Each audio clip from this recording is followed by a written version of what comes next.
Razer offers the new Core X Chroma, its latest external graphics cabinet eGPU, which allows you to increase the power of graphics for your Windows or MacOS laptop games using the included Thunderbolt 3 cable.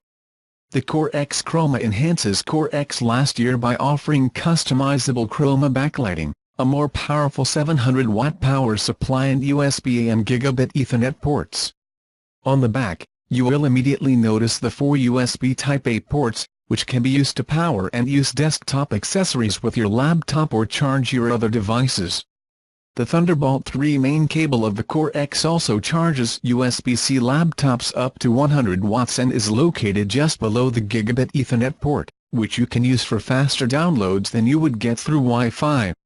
The Core X Chroma supports a wide range of PCIe graphics cards, including the NVIDIA RTX, GTX and Quadro series, as well as AMD's Radeon and Radeon Pro GPUs for Windows PCs.